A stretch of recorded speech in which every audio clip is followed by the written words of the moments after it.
RPN is not responsible for the views, actions, opinions, or statements of its guests or advertisers, or even its viewers. The information contained in this program is not to be construed as medical or legal advice. An appearance on this show is not necessarily an endorsement, and as always, we encourage you to do your own research. Enjoy the show.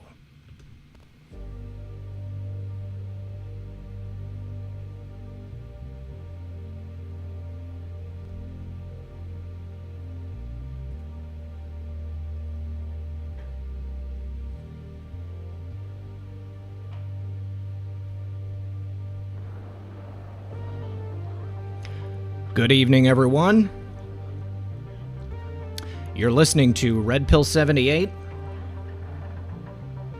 As always, I am Zak, the Corruption Detector, and this is another edition of Red Pill News for Friday Night Livestream. Or it's Saturday. Oh, joining me tonight is going to be my friend Pedro Orta.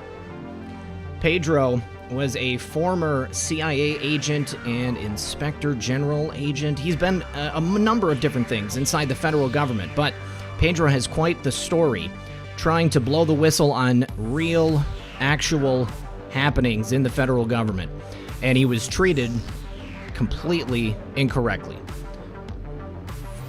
They ignored him, they tried to besmirch him, and eventually they pushed him out. Pedro's going to tell us all about his story tonight and what happened. We're going to learn a lot about the inner workings of the intelligence community.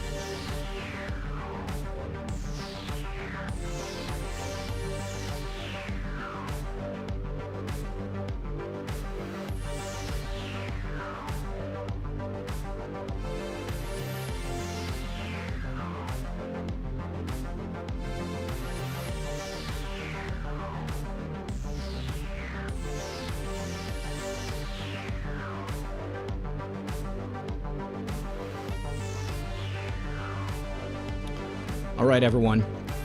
Do me a favor, sit back, relax, grab your popcorn, and we'll be right back after a brief word from our sponsor. When you see what's going on in our country right now, there are plenty of reasons to be concerned. Social unrest is making life very uncomfortable, and it could quickly get worse. On top of that, a second wave of CV-19 through the Dem agenda is threatening to devastate our economy and our way of life. Are we going to have severe food shortages this time? Will supply chains get cut off if people can't work? What if we can't go to the grocery store anymore? Well, these are realistic dangers, so don't let yourself be unprepared. Here's what to do right now. Go to preparewithredpill78.com and start building your emergency food supply. The experts at My Patriot Supply are the only people I use and trust, and you can too. And right now you can save $100 off a full 4-week supply of delicious, nutritious meals the whole family will love.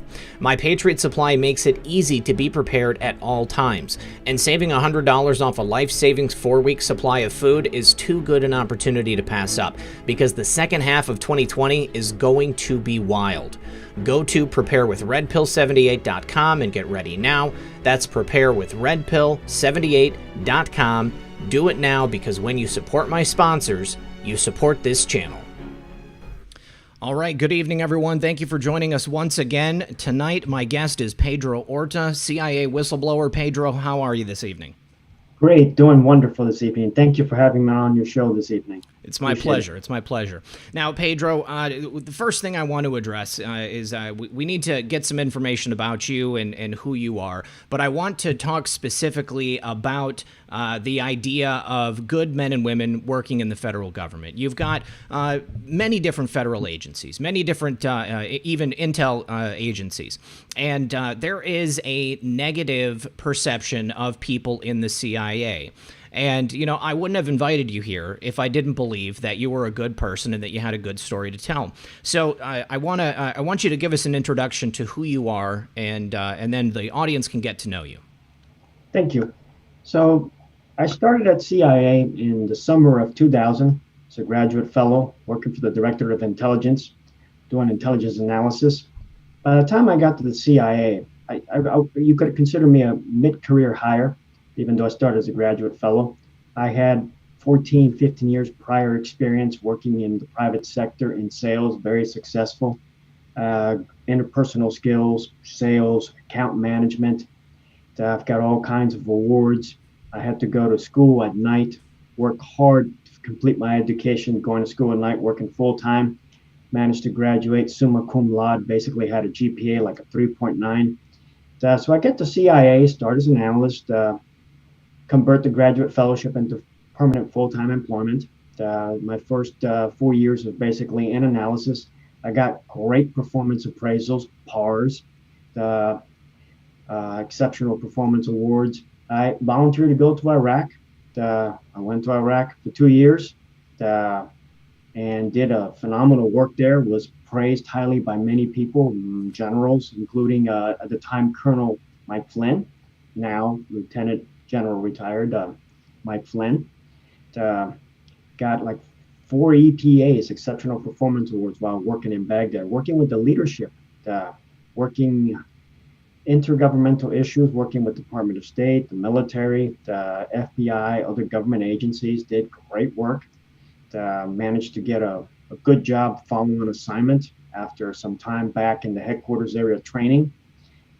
Became case officer certified to be able to do clandestine operations. I deployed to another overseas location working counterinsurgency, doing, again, phenomenal work.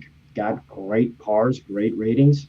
The work had significant impact, basically changed the landscape in that country. Then some management issues there. They decided they wanted to move me on. So they basically trashed my reputation. I had to leave. Well, okay, I leave. I rebuild, going to another war zone. I go out to another war zone. Basically, I go out to Afghanistan shortly after the coast bombing incident, and I'm doing counterintelligence work. Again, great PARs, great work. After a year of that work, I go back to headquarters, and I'm now doing a job where I'm doing technical kind of work, technical targeting, working against the counterterrorism target again.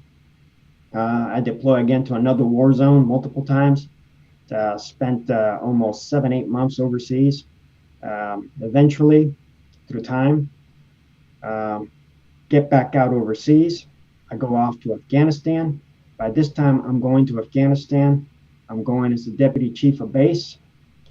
I already have 3+ years, 3.5, almost 4 years of war zone experience, in addition to the 2 years working that counterinsurgency. So I was very well qualified.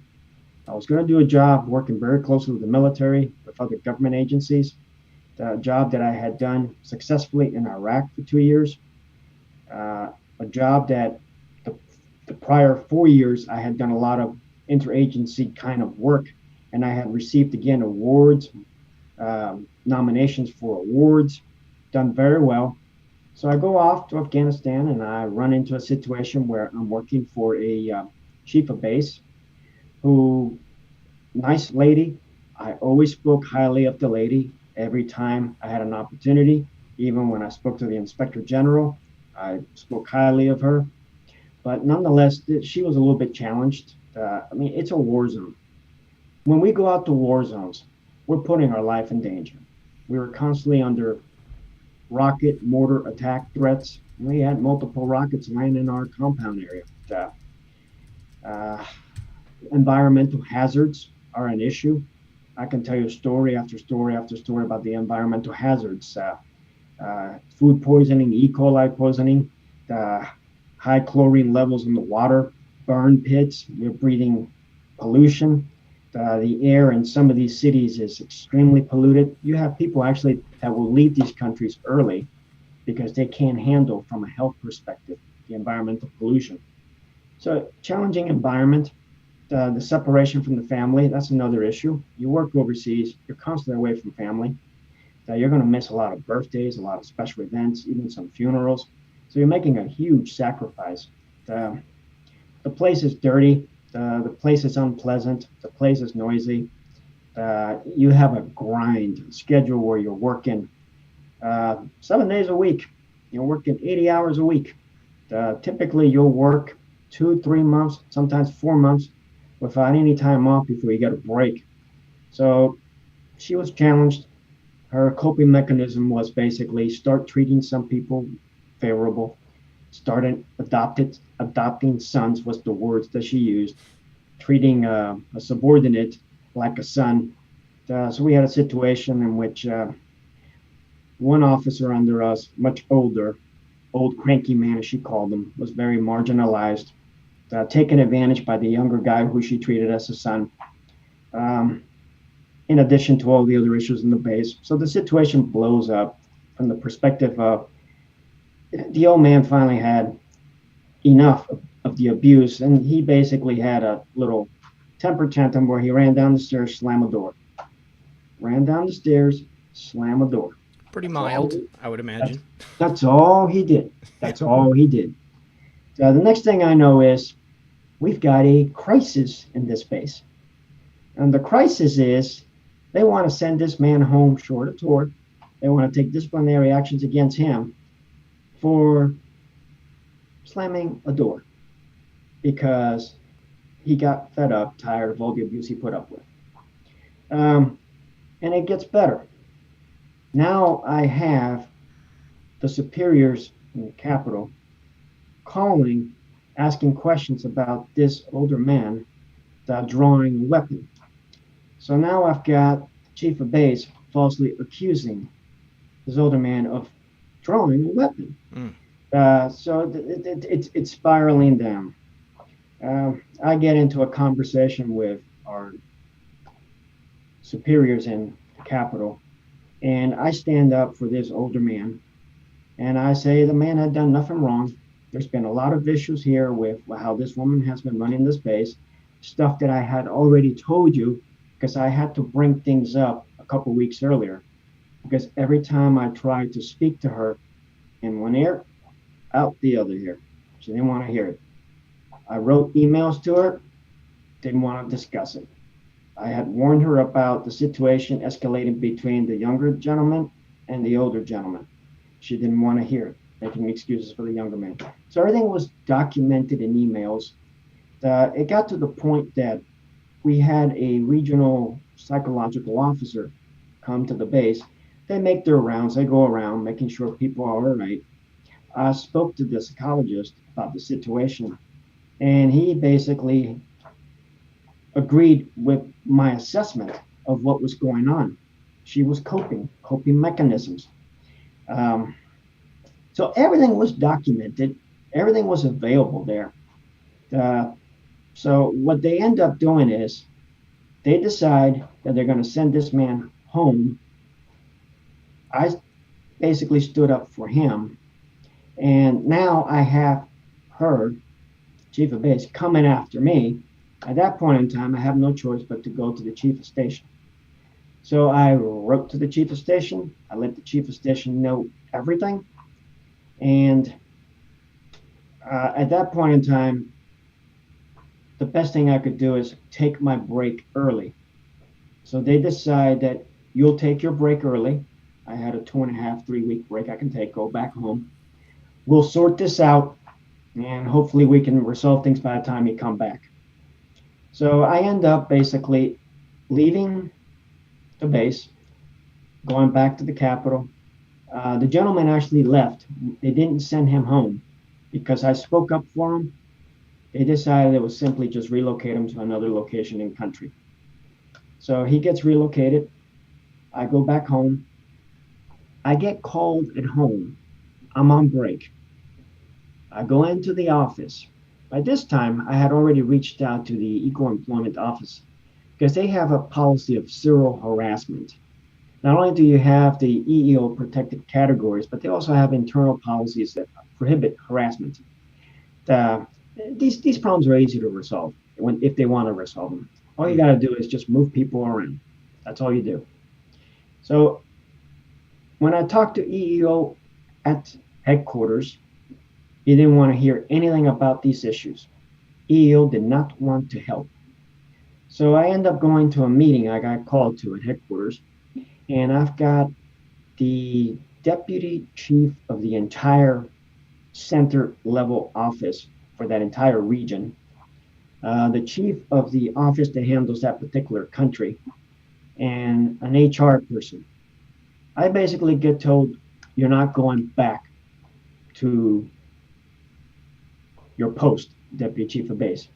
We're going to give you an extra week off, finish off your break. You'll come back here to headquarters, and you can apply to any job that you want, and that's it. So I start asking about going back to the country, and he goes, you're not going back. So by them doing that, I'm assuming that by removing you from the situation, they think that they're diffusing or solving the situation. But there's probably no ramifications for the woman that you were talking about before. I mean, her behavior is not addressed. It's only addressing you.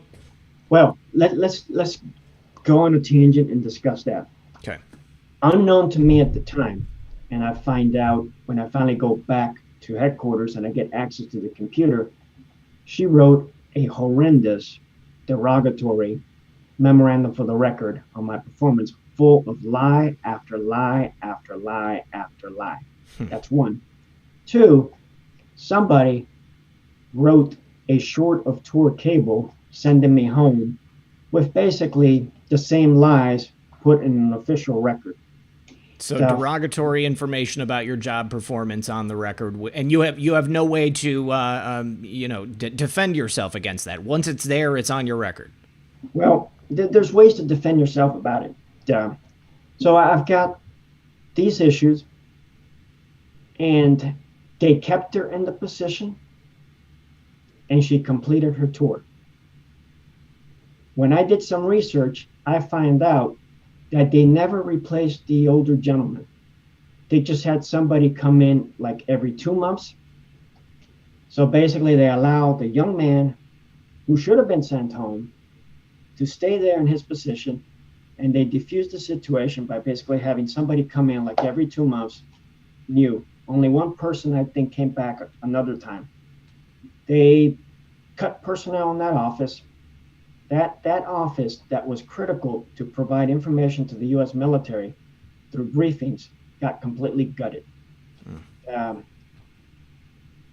I saw that the general that was getting a weekly briefing and other individuals getting a weekly briefing had no briefings. And if they finally had a briefing, they got them via a virtual teleconference. So there was serious mission issues there. And prior to I departing that base, when she had come back from one of her breaks, she was completely missing in action. We would go a week without meeting with military personnel. I had military personnel asking me, we want to see you guys. What's going on with you guys? And I have to tell you guys, sir, I'm sorry, we're really busy. We're really busy having cookouts, really busy, taking people to yoga classes. She would go off and pick up some military guys because they were lonely to take them to a yoga class, stuff like that. Yeah. So anything but paying attention to the mission. So then, for me, it was an easy way to solve a problem. They chose to basically send me home. And for me, okay, fine. You want to send me home? Okay, fine. Just give me a job that I can do and just fix my memorandum for the record. Fine with me. And I actually found a job. I found a job that had been advertised at least 3-4 months prior to my departure from Afghanistan. By the time I get back to headquarters and I'm looking at this job has been available for 6 months plus. A job that is in a country where I had previously served, that I had done really excellent work. A job that historically 3 known individuals who had filled that job had lesser qualifications than I had. A job that I had the language capability. Furthermore, a job that another individual had filled on a back-to-back tour in that country. So I could have gone back to that country, as some people do in that particular country. I had the language, I had the capability, and I had all the training to be able to immediately basically deploy to do that job. Now, Pedro, just to clarify, what year is this that we're talking about right here? 2015. 2015. Okay. So initially under the Obama administration. Correct. Okay. All right. Based on my situation was handled, I have no doubt that a very, very high level, we're talking about most definitely at the director of the clandestine service, the director of operations, or possibly even at the time Brennan. Brennan gets briefed on every EEO complaint. Okay. Brennan was briefed on my case. Anytime you have a deputy chief of base, a COS, a deputy chief of station, being sent home short of tour, there is no doubt of any type that this is briefed to the senior leadership. I would imagine. Because the senior leadership actually signs off on every COS, deputy chief of station, chief of base, or deputy chief of base. COS, COBs, basically director of CIA. So this is really important because we need to establish this baseline. There is, I would imagine it that everything that happens inside the CIA, there's a bit of micromanagement that goes on. I mean, you need to have many people at many levels knowing exactly what's taking place at any given time. So if something goes wrong, then maybe people are going to find out about it in the same way that if something goes right, they're going to find out about it too. Let's get back to the job issue, but on the micromanagement, let me go off on a different segment here. Okay. I had a job from 2011 to 2014 in which I reported to a group chief, actually branch chief. The branch chief reported to the deputy group chief. The deputy group chief reported to the group chief. The group chief reported to the chief of operations for a particular department, who reported to the deputy chief of that particular department, who reported to the chief of that particular department. Now, the chief of that particular department reported to basically the chief of operations for the center, who reported to the deputy chief of the center, who reported to the chief of the center. The chief of the center reported to the deputy chief of the director of operations, who reported to the director of operations, and the director of operations reports to the number 3 of the agency, reports to the number 2, and reports to the number 1. So typical corporate structure. So within every department, it stops at a certain point, and if somebody isn't passing that information along, then they're not going to find out about it. But in your case, because you have the EEO violations, that does go up rather high. Now, just I want to ask you this, Pedro. Why did you join the CIA? When you got out of college, what was your reasoning for joining specifically the CIA? I was a political science international relations major, specializing mostly in national security issues, intelligence, defense policy, counterterrorism, those kind of issues. To me, CIA was a tremendous opportunity to do something for this country, to also work in this field, and I saw it as a means to be able to contribute. So I mean, most people that go into CIA see it as basically an opportunity to do something good for this country, and you really do. I mean, when you're allowed to do your job, you can have some significant impact. You really can. Once you put aside all the bureaucratic turf wars that happens. So that was the reason why I joined. All right. Well, has your opinion of the CIA changed since we've had all of this information coming out in regards to Obamagate, the direct involvement of John Brennan in some of this stuff? I mean, has it colored your opinion of it at all? I'll say yes and no. You do have a lot of good people at CIA. The CIA does a lot of good work. But then you have the bureaucratic issues, the bureaucratic turf wars. The Admiral Rickover, who was not very well liked in the Navy, who really had a tough career in the Navy, and it was his congressional connections that helped him. He's the father of the modern nuclear Navy. Had a saying that was basically, if you're going to sin against God, he'll forgive and forget. But don't sin against the bureaucracy. They'll never forget, they'll never forgive. It's all about the bureaucracy. The bureaucracy will seek to defend itself, defend its turf. You have, like, for example, Office of Congressional Affairs, Office of Public Affairs, Office of General Counsel. These entities are there to defend the bureaucracy. The General Counsel is there to do everything it possibly can to defend the bureaucracy from any internal or external issues. The Office of Public Affairs is there to make sure the agency or government department, whichever it may be, may have a good, favorable opinion by the public. It's there to shape, influence, and inform public opinion. The Office of Congressional Affairs is there to manage Congress, to make sure that Congress is giving them what they want and what they need. Yes, there's an element there of them responding to congressional taskings, congressional requests, but for the most part, is there to see to it that they have Congress in their back pocket. Do you think that the CIA is too powerful?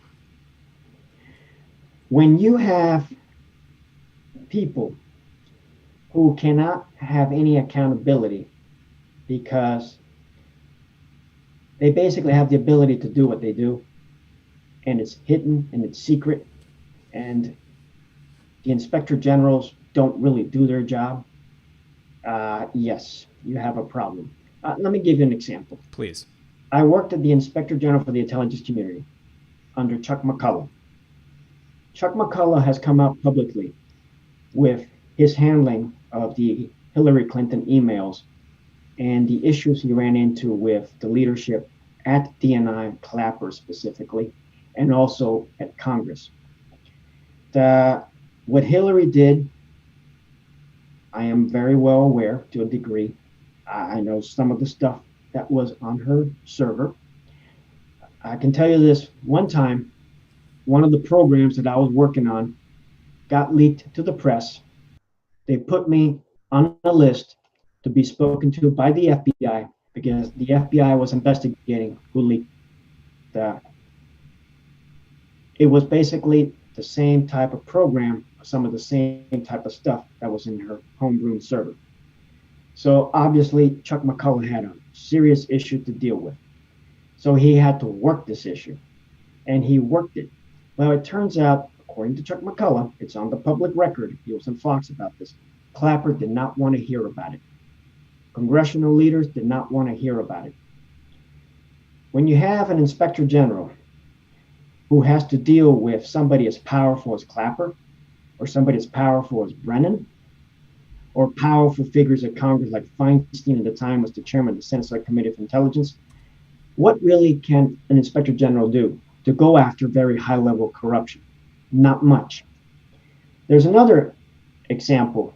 Some years ago, one of the leaders at the National Reconnaissance Office got caught doing some illegalities. I don't remember all the details, but it was enough to warrant an investigation.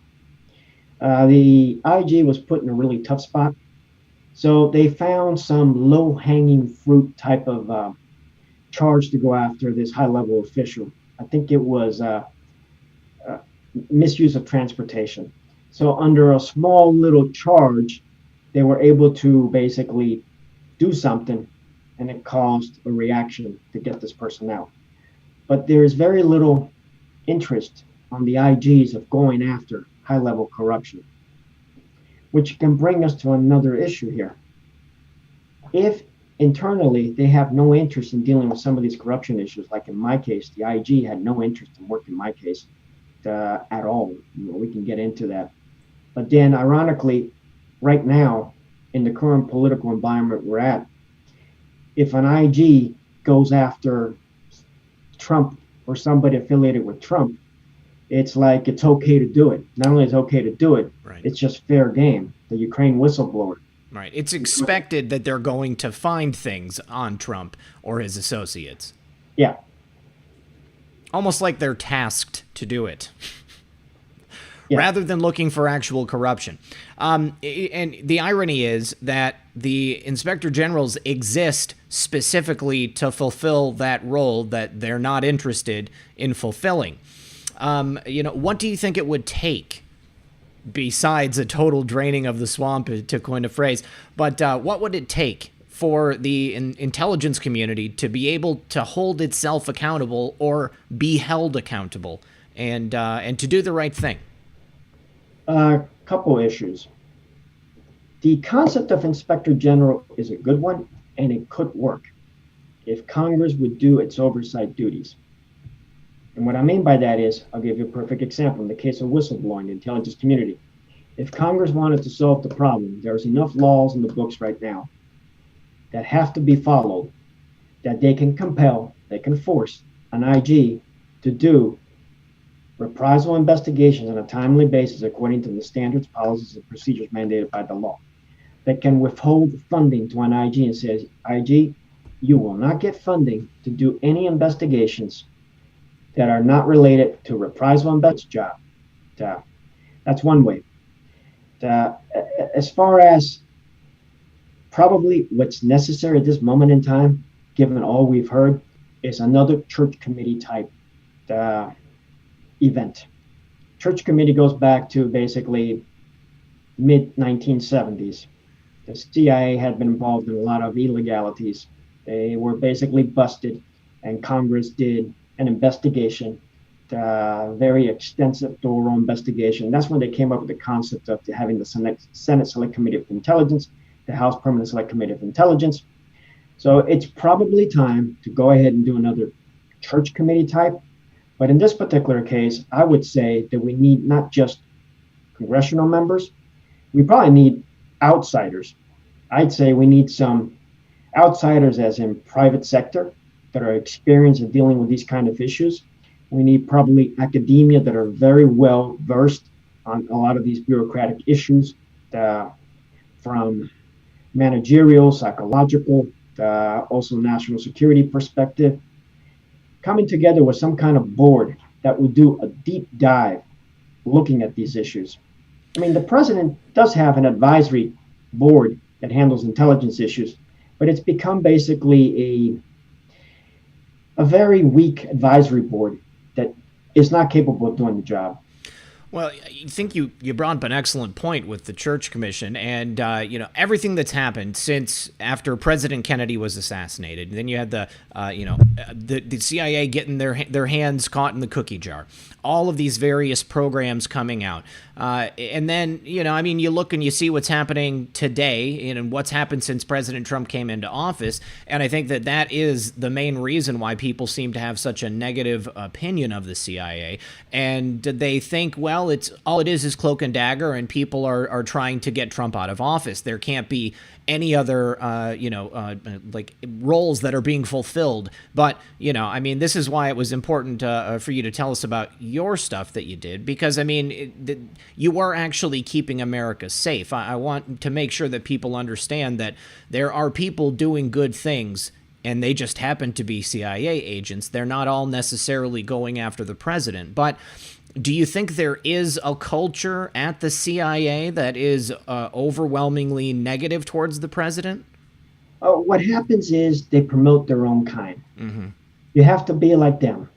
What I mean by that is, for example, had I hung this older gentleman and gone along with the bad management practice, which against every policy that was written in the books. We have policies on how to handle these issues. We had an overseas guidebook by the director of operations telling us how to run a base, what to do, what not to do. Had I been one of them and acted like them, I would have gone up the ranks. I would have completed my tour. I would have gotten probably another managerial position at headquarters as a chief of a branch. Potentially could have gone back out as a chief of a base or a deputy chief of station. Could have worked my way up. They promote their own kind. That's one of the biggest problems that we have. And that's the nature of your bureaucracy. Bureaucracies will look for those people that they can shape, that can mold to be like they want them to be. Because at the end of the day, the higher up you go, the more you have to get into this group think mentality and think like they think. The outliers, the outside thinkers really don't go far. The best managers I ever worked for topped out at GS-15. They didn't make it to that senior executive level. It's just the nature of the beast. All right, so you were trying to do the right thing. You were trying to follow the rules and do it in the correct way. And that's why they shut you out. Now, going back to that next position that you were trying to get into, after that, they moved you around a little bit, but you stayed at the agency. Well, what happened is I ran into a literal brick wall in which that job that was available, I applied for it one time, they re-advertised it again. By that time, they had been advertising that job like once a month. Mm-hmm. So, I mean, it had been advertised 6, 7, 8 times, whatever it was. I don't hear back. They advertise it again. I don't hear anything back. They advertise it again. And then finally, the third time, they respond back, oh, sorry, you didn't get the job. They advertise it again. 2 years later, I find out that they never filled the job. Wow. Okay.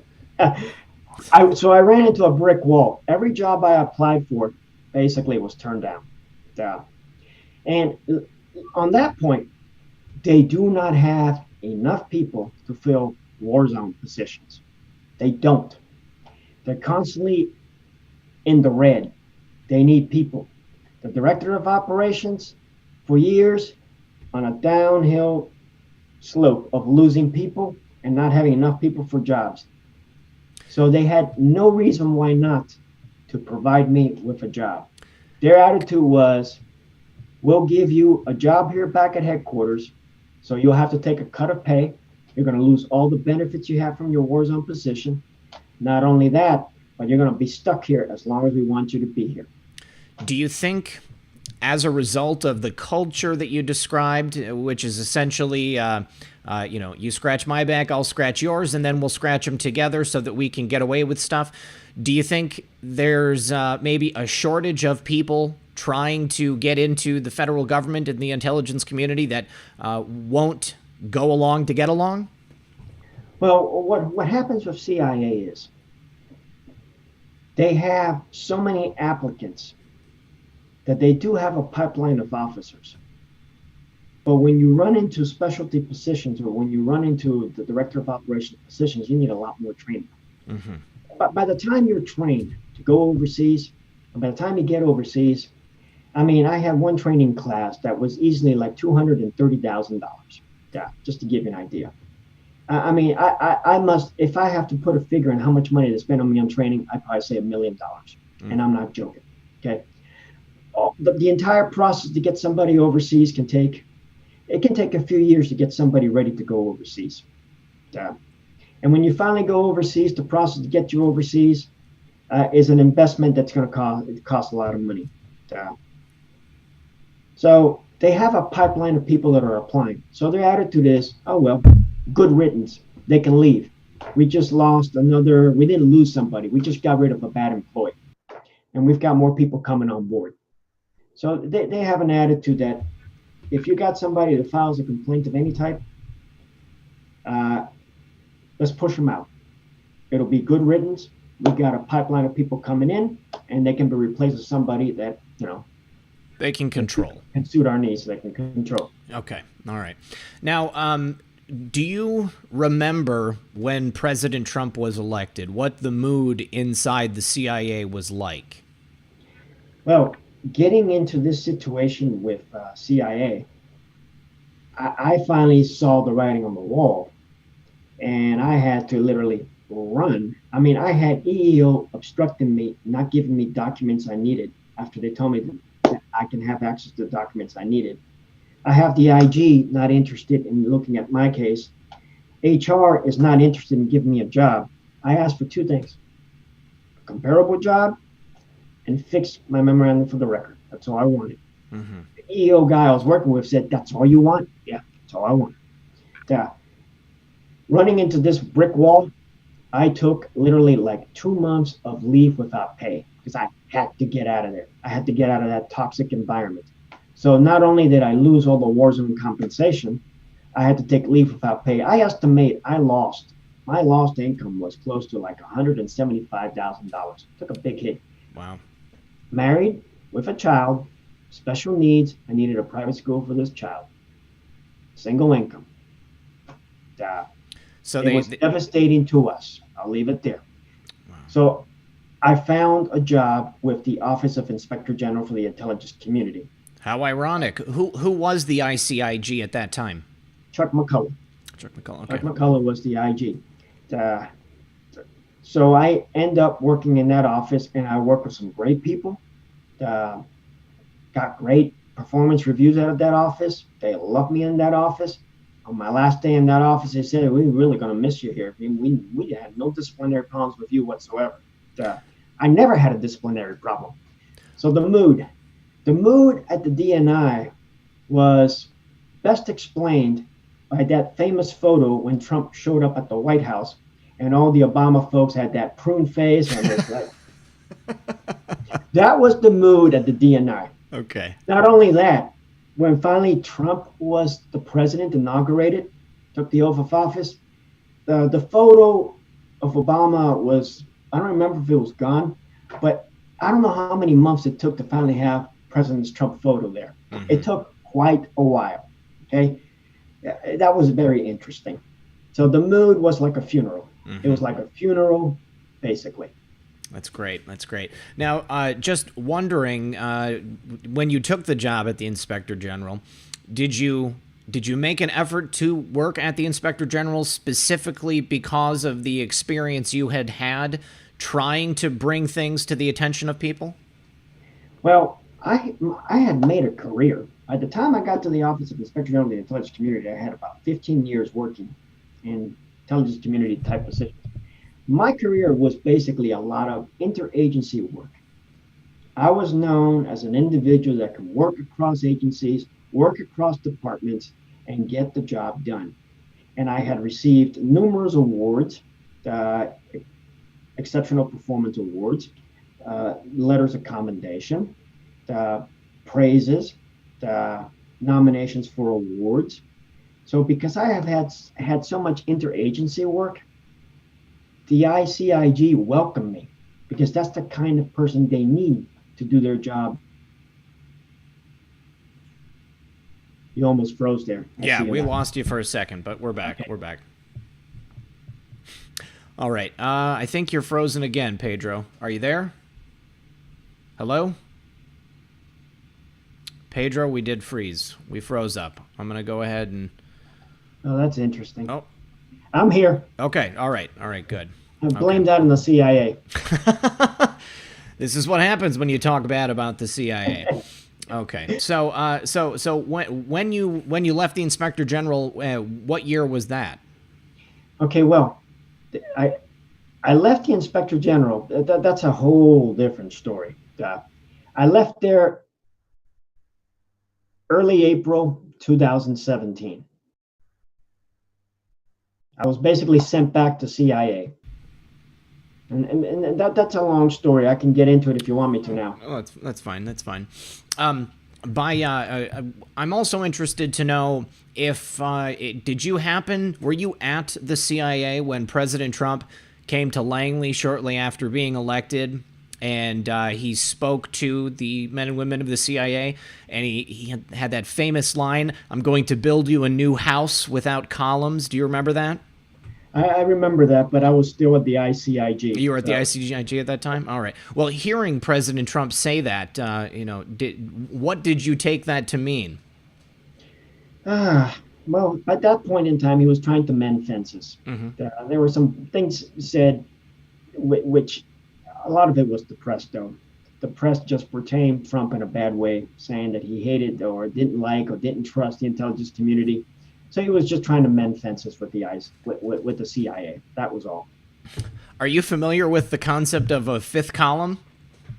To a degree, I am.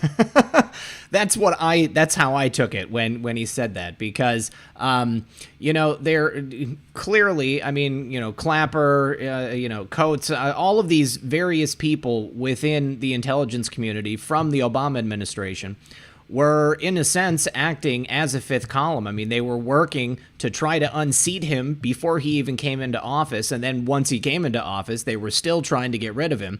And now, even to this day, they're working on it with this upcoming election. I mean, we're in the midst of quite the crisis right now, and it seems like it's just been crisis after crisis after crisis ever since he came into office.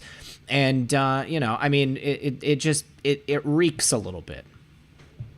That is correct. You are very accurate there. Yeah. And there has been a concerted effort by elements of the government to completely undermine Trump before he became president, immediately as president-elect, and then as president, and even now to this day.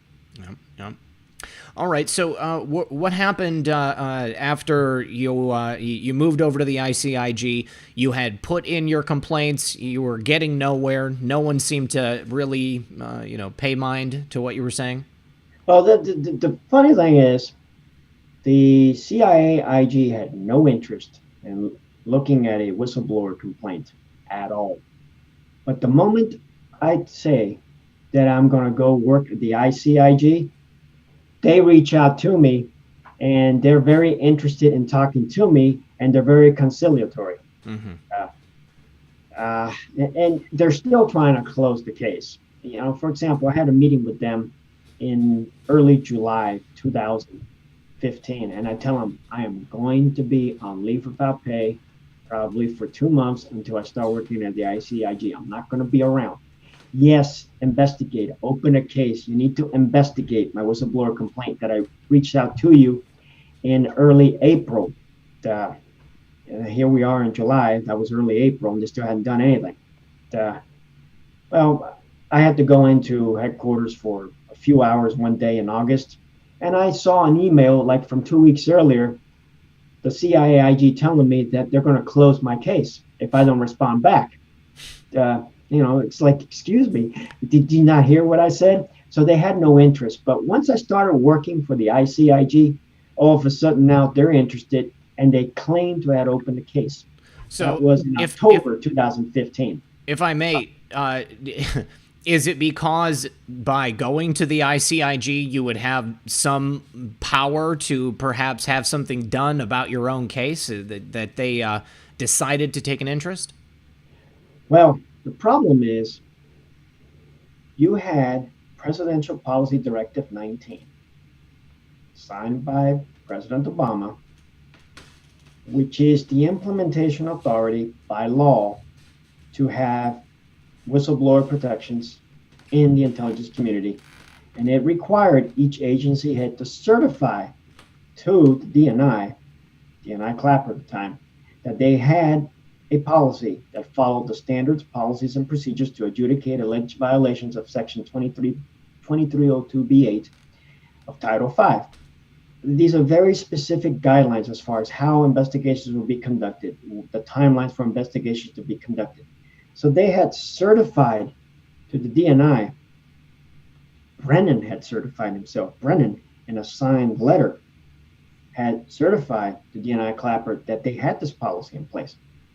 I went to the CIAIG in early April of 2015 with a very detailed complaint as far as allegations of reprisals for reporting what I reasonably believed evidenced violations of certain things, abuse of powers, gross mismanagement, specific and significant endangerment of public safety, the personnel issues. And they had no interest. They basically initially said, no, we're sending it to EEO. When I follow up with them, I believe it was in May, what's the status of my complaint? I need help here. They don't respond to me. So now there's a trail of them obstructing, not implementing, and not doing anything about a whistleblower complaint. Mm-hmm. So that was April, May, June, July, August, September, October. 6 months. The law is clear. If I go in with a whistleblower reprisal complaint, within 2 weeks they have to get back to me, and they have to make a determination if it meets certain criteria. The criteria was clearly met, no doubt about it. So they must now investigate, and the investigation must be done within 180 days, 6 months. So technically, they were supposed to have been completed as far as investigating by no later than October, November of 2015, and they had not. So I go. Just as an aside, so you followed all the procedures. You had American lives which were at risk as a result of these personnel issues. You followed up in every way possible. You didn't cause any issues. and you presented all of your information exactly as it was meant to be presented. The only thing that didn't happen was the investigation taking place in the way that it was supposed to be. So now to juxtapose that, we had the Ukraine situation with a whistleblower that can't be named on this platform because they want to protect him so bad. How long did it take for them to take action on his secondhand information? Wasn't it something like a matter of days? Days. Days. You know, basically what happens is if you go to the IG in the intelligence community, whether it's the CIA IG, the NSA IG, the ICIG, under the Intelligence Community Whistleblower Protection Act, they have certain timelines to follow. They've got like 2 weeks to be able to process it, get it to the director of the agency, who then will send it to Congress. So he received, this whistleblower, immediate attention. But when you start peeling the onion on this particular whistleblower allegation, first of all, like you said, secondhand information, which can still be reviewed, but at the time, the ICIG had a policy that required it to be first-hand information. I was the one that publicly disclosed in the tweet that the policy must have been changed because the policy at the time required first-hand information. That's one perspective. You got the perspective of first-hand information, a possible change of form, but then you also have what's known as intelligence activities under the authorities of the ICIG and authorities of the DNI. This whistleblower, if you want to call him a whistleblower, which in reality he is not a whistleblower because he was not blowing the whistle on intelligence activities that fell under the authorities of the ICIG or the DNI, did not do so. He was basically providing allegations on secondhand information on what would be considered basically foreign relations information, executive privileged information, presidential communications that fall outside the authorities of the DNI and outside the authorities of the ICIG. So the Inspector General at the time, Michael Atkinson, had no legal basis of any kind whatsoever to go forward with a whistleblower allegation under the ICWPA, which, as we know, the Department of Justice Office of Legal Counsel ruled that it was not a legitimate complaint under the ICWPA or under the intelligence authorities of the DNI and the ICIG. Did you see any activity like that while you were there? I mean, obviously you saw them not taking action, but did you ever see any overzealous, allowances that were made for ridiculous claims while you were working at the federal government?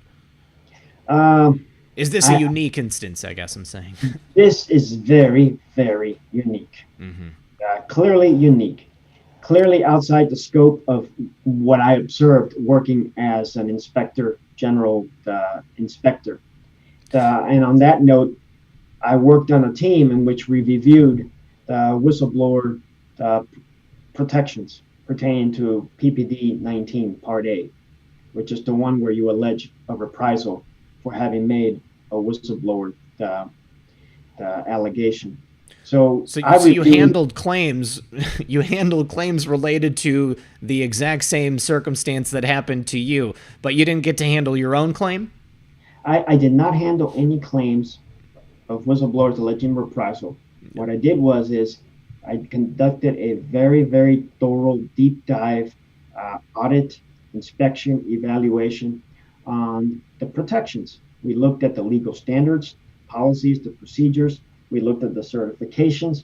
We looked at data sets, the IGs. We did a data call. We asked the IGs, okay, how many whistleblower complaints, allegations of reprisals did you receive?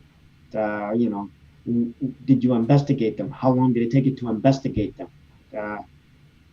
If you didn't investigate, what did you do with it? So we found all sorts of things.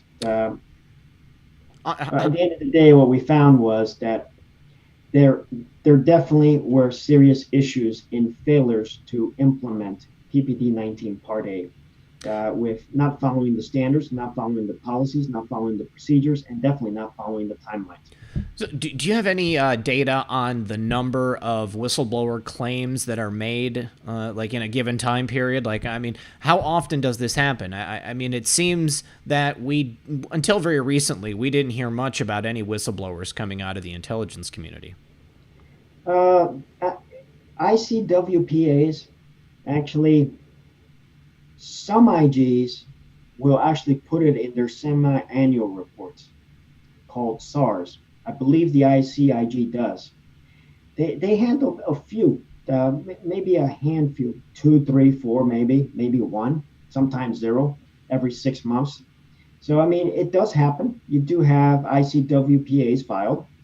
You do have a lot of, not a lot, you may have a number of ICWPAs that don't meet the standards according to the IG. This can be very subjective. So some of them are basically not sent to Congress because the IG says, no, this doesn't make the cut. But I mean, it does happen, but you never hear an ICWPA get so much attention from Congress publicly, or an IG so profusely publicly defending it like this particular one. This was extremely unusual. I mean, you can go back, I don't know how long. I don't ever recall reading anything about an ICWPA getting so much attention on an immediate basis from Congress, from an IG, to get this thing sent to Congress to get action on it. Now, once President Trump came into office, did you think to yourself, perhaps you might be able to get some resolution, or did it not matter that a new president was coming into the administration? There were questions being asked as far as what's going to happen with the protections. The protections are weak. The PPD 19 is a weak document. Nonetheless, it's got the standards, policies, and procedures dictated. So, I mean, it can work if the IGs would follow it. I was hoping that with President Trump coming on board that, yes, I would find resolution for my case. And it was a motivation to get a lawsuit filed. I had an attorney at the time, and the attorney recommended filing a APA, American Administrative Procedure Act lawsuit, trying to get the court to compel the IG to do its investigation. Because I had run into a brick wall. Now I've got the CIA IG not responding. We're getting nowhere. They were supposed to have opened an investigation in April 2015. They claimed to finally open an investigation in October of 2015. I'm reaching out to them in the summer of 2016, got no news. It's fall 2016, still no news. So the attorney at the time filed a lawsuit asking for the court to basically rule to compel the IG to do its investigation and issue a report. Even though the lawsuit was filed in December of 2016, summer 2017, basically the end of spring, I still have no answer from the CIA IG. At that point in time, I finally had enough. After I got sent back to the CIA, I got sent back to the CIA because the ICIG had some new interim leaders. The interim leaders did not like the fact that my attorney had filed a lawsuit and claimed it as a conflict of interest, because how could I possibly work on an audit evaluation of reprisal protections if I have a reprisal complaint and I filed a lawsuit? So I get sent back to CIA. I go back to the same roadblock of same thing, being turned down jobs, getting nowhere. So at that point in time, I finally reach out to Director Pompeo's number 3, Bulatao. Forgot his first name. He's the chief operating officer. So according to Bulatao, was that someone that Pompeo brought in himself, or did he come up through the Obama administration? Pompeo brought him in. Bulatao is an associate of Pompeo who they have worked together in business for many years. So he was like his right-hand man. Okay. Well, I reached out to Boltow, but I did not get a response from him. What I got was a cut and paste response from somebody at the agency, probably a lawyer or the IG, which it was obvious that it was a cut and paste response, that they're completing the investigation and I should hear back shortly. So eventually what happens is the CIA IG claims that they had investigated, but I found out that they did not talk to witnesses. One of the key witnesses they spoke to very hurriedly with questions asking for a yes or a no, not allowing the individual to provide additional information. So basically, it was a sham investigation with basically a predisposed conclusion of no reprisal. They were basically saying no qualified personal action was taken against me, which I had at least like half a dozen personal actions taken against me. They basically justified the shorter tour and the negative performance review. The bad thing about this is, by the law, they were supposed to share with me the report so that I can look at the report and determine if it meets legal sufficiency, if they have done a thorough and complete job. Those are the Title V standards. The Title V standards are very specific that once an investigation is completed, the person alleging reprisal has a right to see the report so that he can take additional actions if necessary. So they wouldn't let me see the report. They claimed that if I had any additional information that I had to submit it to them. That's wrong. The IG is supposed to act as an inquisitor. They're supposed to go out and get all the information. If they're not able to get the information, it's because maybe the agency is holding back and not sharing information with them. That's another issue that they need to address. So they failed in not showing me the report. They failed in asking me that I needed to report additional information. They never got back to me. They left it there. To this date, I have no information whatsoever as far as what they did with that report. All I know is that they denied me my right to see it, and their attitude was file a FOIA, Freedom of Information Act, which we all know that they failed to respond to, because there's another whistleblower out there by the name of John Reedy, and you can Google his name. 10 years later, 11 years later, actually, going on 12 years, I believe, it's almost 10, 11, 12 years, he still has not found a resolution to his case, and the CIA never responded to his FOIA for his report.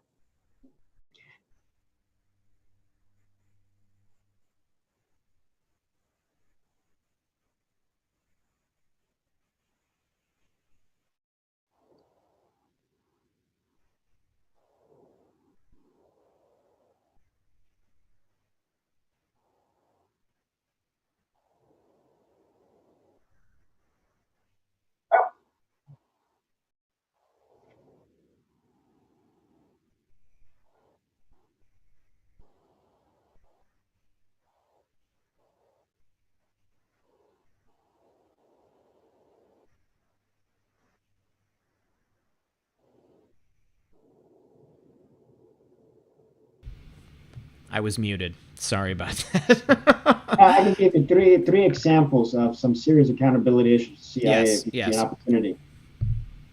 The enhanced interrogation report issue that Congress, the Senate Select Committee of Intelligence, worked on. The CIA was caught spying on Congress.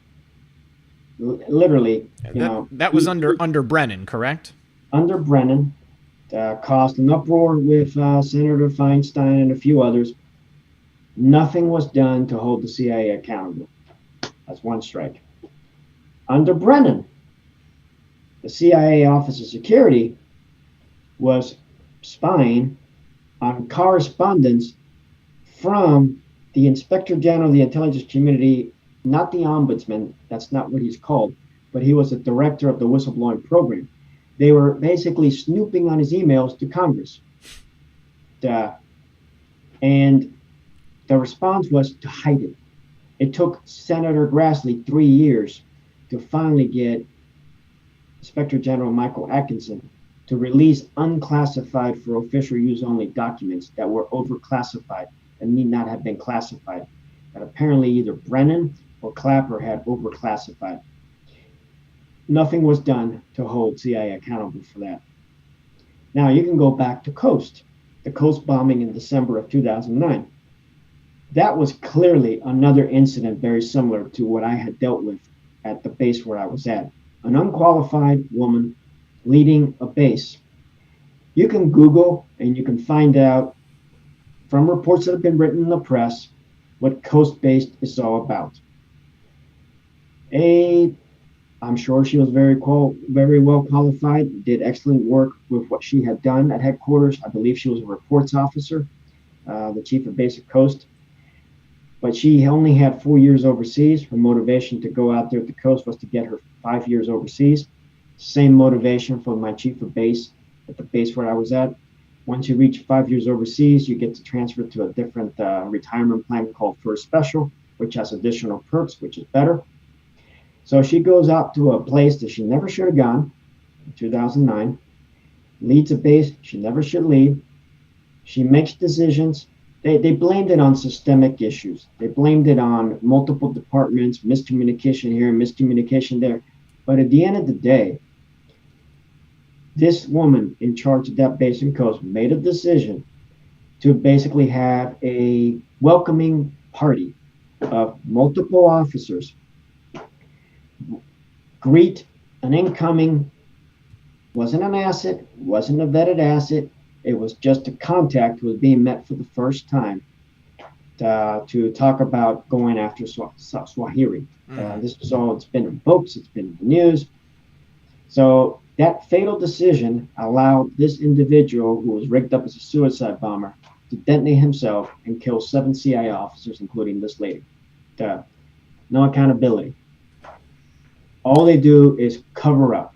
They cover up, and I have no doubt part of the reason why they cover things up is liabilities. The lawyers will do anything and everything that they can to cover up all these violations of law to avoid any legal liabilities. Before we go into the calls, I have one more question for you. Do you think it's possible to reform the CIA, or do you think that at this point, based on everything you've seen, based on everything we've seen, that it's just an impossible feat? It's a hard call.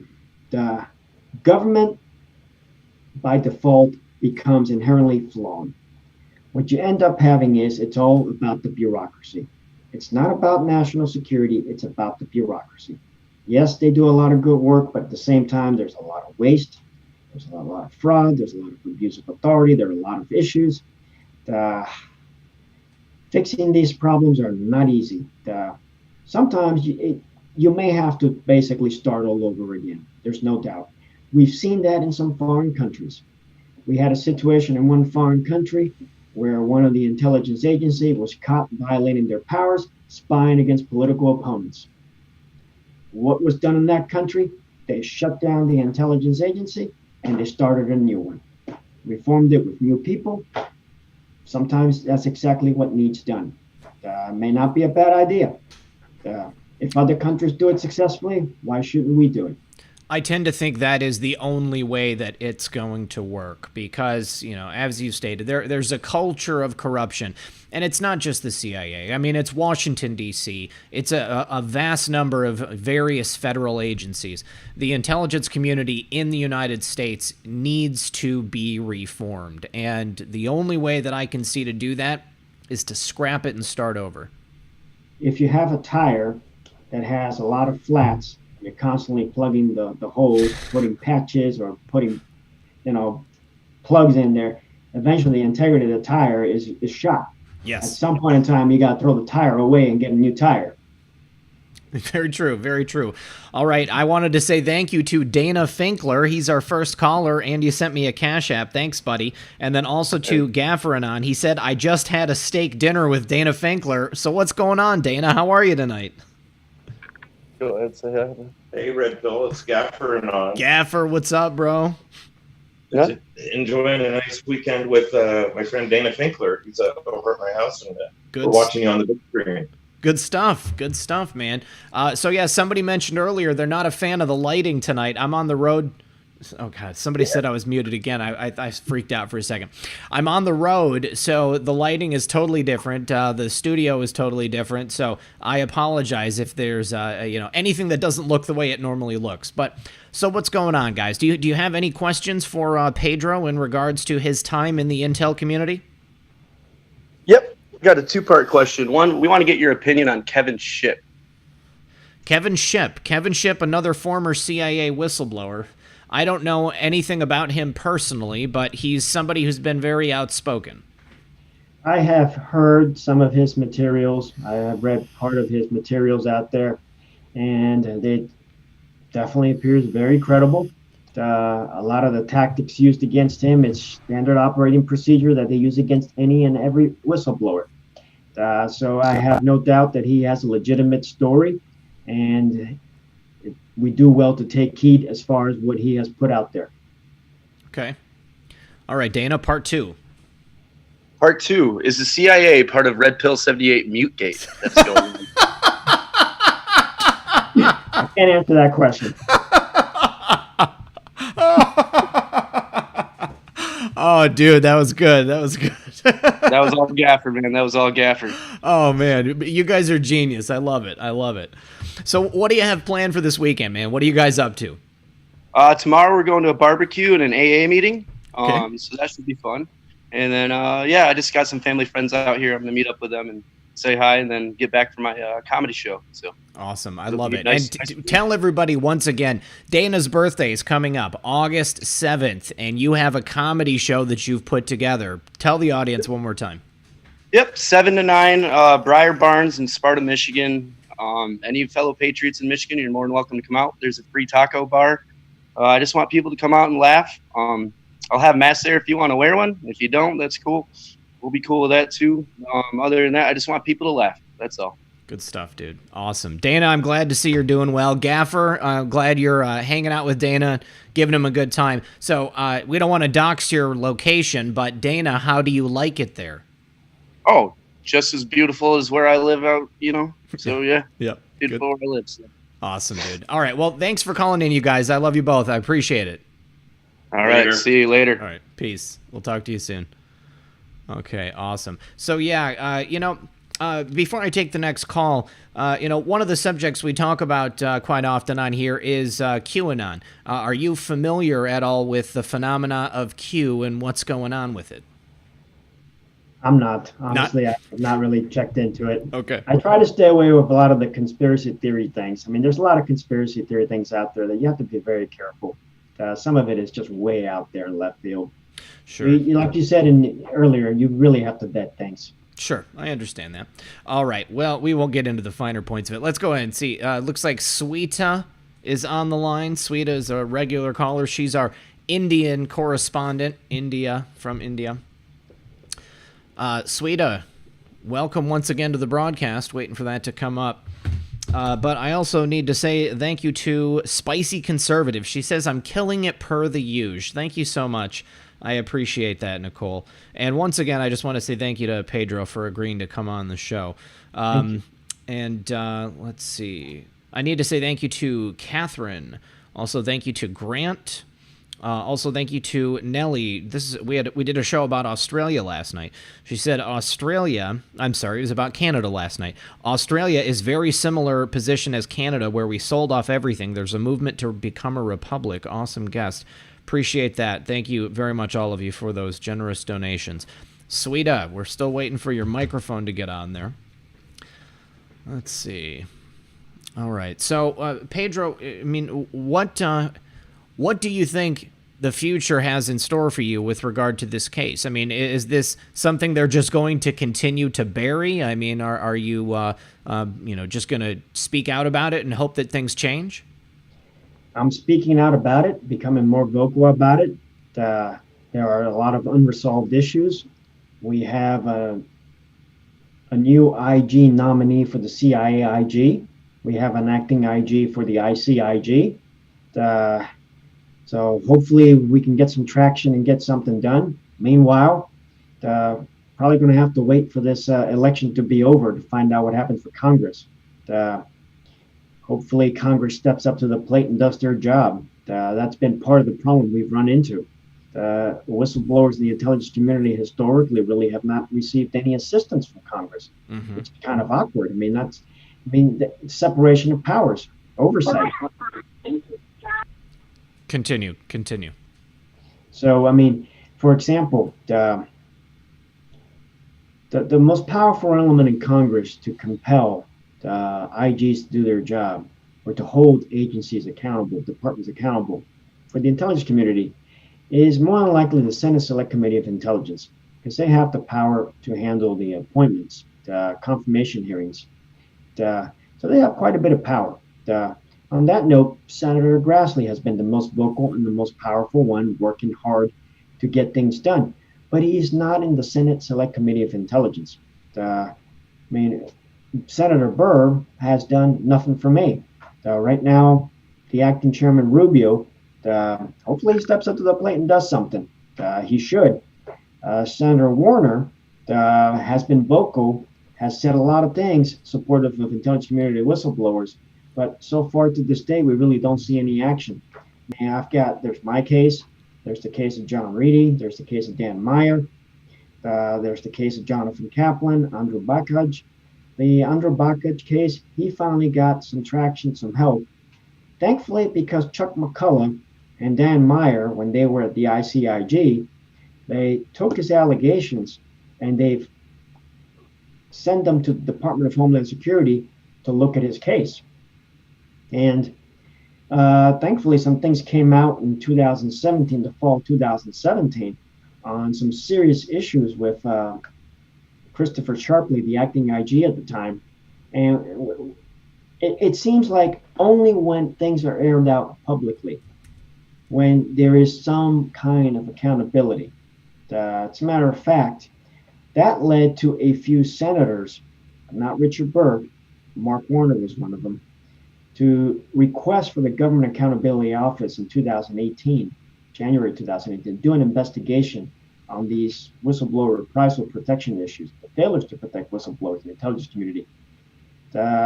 Reportedly, either the investigation is ongoing or it has happened, but right now we don't have any public information.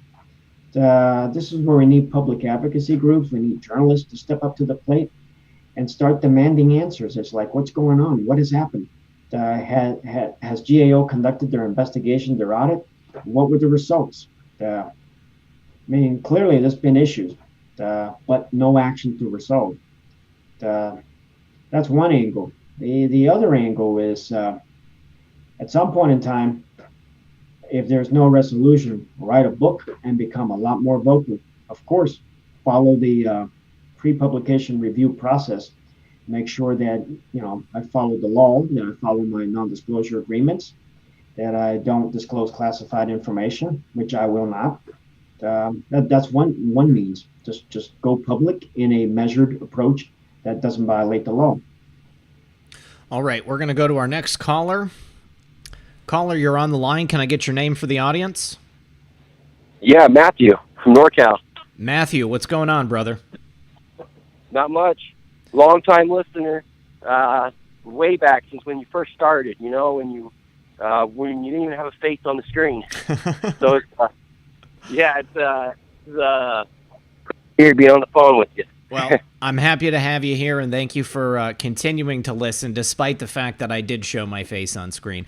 Matthew, my whole family, we listen sometimes. My daughter, she's 11, and she likes listening to you, too. That's all. Well, tell her thanks for listening, everybody. Thank you to the whole family. I appreciate that. Hey, what's your question for Pedro?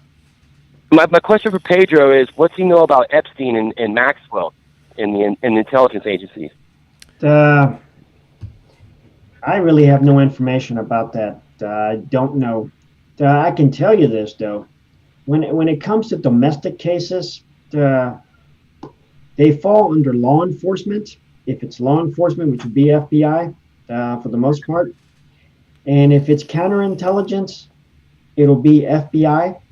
The only time that it falls under CIA or an intelligence agency is if it's a target within the CIA, being the CI problem, then they would play a role.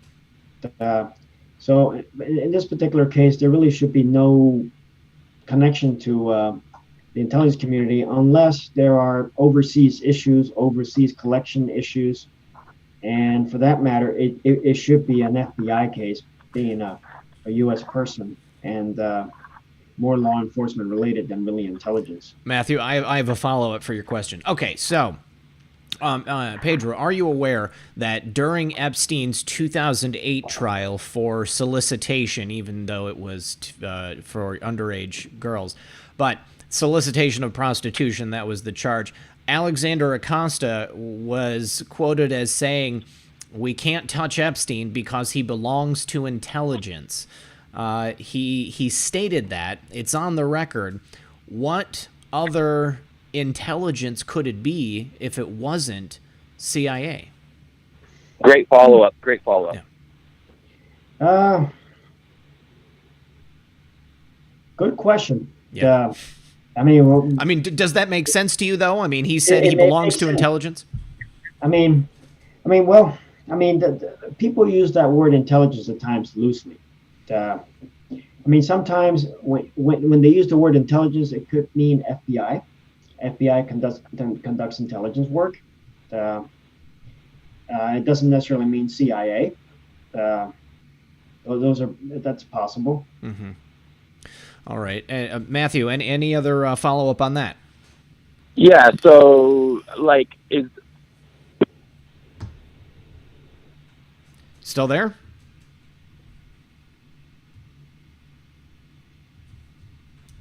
Matthew, are you there? I think we lost you.